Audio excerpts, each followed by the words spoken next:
My name is Jessica York. I have a daughter, Haley, that was diagnosed with PH at 3.5 years old. That and a heart defect, and she passed away at 7.5 from PH. And we are continuing to work with Team Phenomenal Hope and PH to bring awareness and kind of keep Haley's memory alive through that. Today, I just want to talk about what has happened with me and my family since the loss of Haley 3 years ago in February. Everything is just clouded by sadness now because there should always be Haley there. And I think a lot of people don't talk about the ripple effects of loss, and everybody's ripple effects are different depending on who you lost or what age they were. But for us, Haley was only 7 and Jordan's 9 years older than her. Her and Jordan were super close, but it's we missed all those little kid things. Jordan graduated the year after Haley passed. So it's we miss out on, the field trips, the parties at school, the trunk or treats, the Santa Claus, Easter Bunny, Tooth Fairy, all those kind of things. So I wasn't really prepared for that, I guess, because we only have 2 kids and Haley was the youngest. So definitely feel robbed of that part of life. The thing that has really kept us going is keeping Haley present in our todays. We've really made it a priority. We say that Haley wrote a legacy of love. So we've made it a priority to continue her legacy by honoring her, just making sure to keep her present in our todays, because we couldn't go on if Haley wasn't in our life. It's not an option just to put her to the side, stop thinking about her, and just move on with life. We're just going to continue to carry her through with us. And that's what's really helped in making new traditions and just make sure every day she's included. We go to visit her quite often. Once a month, we'll go visit her, and we call her resting place her fairyland. And we've really try to make it a fun place to go rather than a place to mourn her, a place to love her. So we've had Santa Claus come there to visit. We do Easter egg hunts with her cousins there. For her birthday, we had a snowball fight last year. Her birthday's in July, but we got snowballs in the snow shop and we did a snowball fight. So that's really helped. The place where she passed away on the street, I make a cross every month with a different theme. And we put that out there every month. Last year we did, and we're going to do it again this year, 7 runs for Hay. So we chose to do 7 different charities that touched our lives personally. And we do those run to bring awareness to those charities, as well as bring awareness and raise funds for Team Phenomenal Hope. So we've been doing that. We have a cutout of Haley, a life-size cutout, and we've taken that everywhere with us, even to the beach, and we get pictures with her with that. So we've really enjoyed doing that. We've had people write her name in the sand across the world. And every time someone sends a picture, that just brightens our day because we know that Haley's being remembered and not forgotten.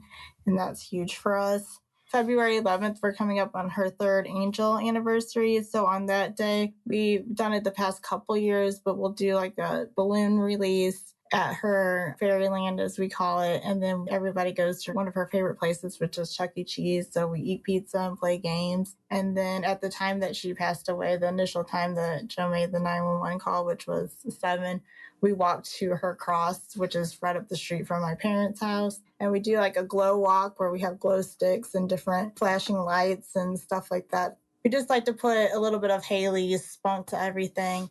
For me, every day is horrible, but I have noticed that these last couple weeks and the weeks leading up to the day she passed away, I feel more anxious. I can feel it because I will start falling asleep. I can't stay awake. So I can feel the anxiety building to that day. Of course, we think about that day all the time and we talk about it all the time, even when it's not nearing.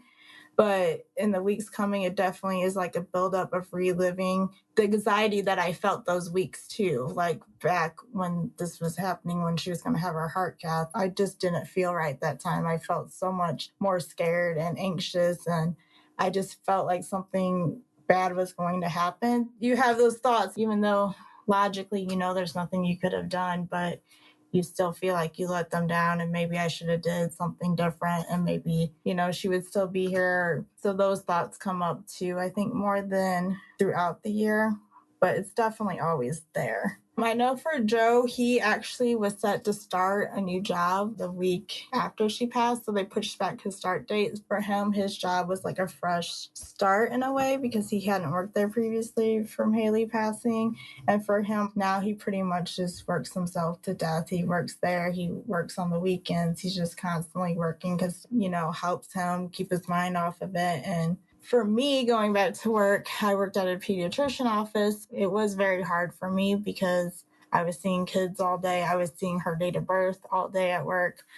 So I initially went back, and she passed away February of 2020. So after pretty much the pandemic hit, which really intensified a lot of things for us. So I actually ended up taking a couple more weeks off, and just my mom came over and we did some painting and stuff in the house. But for us, I think COVID happening right after was really difficult because you couldn't have the same outlets like you normally have. Hockey, watching Blues games and going to Blues games was a huge outlet for us, but that got taken away for a period of time because of COVID. So that made it very difficult as well.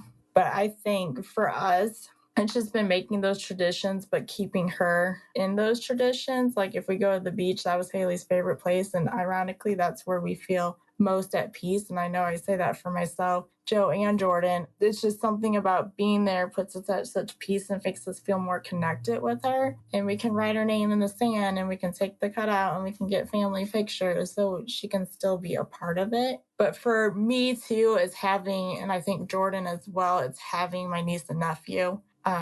They're 9 and 12, and they were really close to Haley, and we did a lot of things. So having them for me has been a huge help. I don't know how I would honestly be able to do it without still having them to do things with, because we did craft days with Haley. Once a month, they would stay the night and we would do our craft days.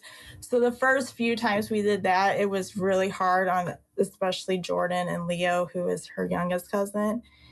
They would have outbursts and cry. But each time we've done it, it's gotten better and better. And we usually make something for Haley while we're doing the crafts and just still try to incorporate her. And she always comes up, of course, the whole time we're doing it. So for myself, and I think for our family, we were stuck with hearing the prognosis that the doctor gave us when she was first diagnosed.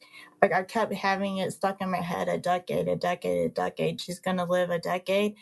So I really thought she would have been 10 this past birthday. So I really thought we wouldn't lose her until at least 10. So I could feel more anxious and more anxiety coming up the closer she got to 10. But we also, like, with the encouragement of her doctor, we really tried to make the most of her life because we always knew and felt like she was not going to have a full life. Like he was pretty honest and with telling us that.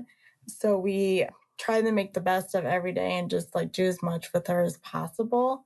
And she was so joyful. Like Haley was just the sweetest, kindest person. She always wanted everybody to be happy. So Haley was always trying to make sure you weren't sad.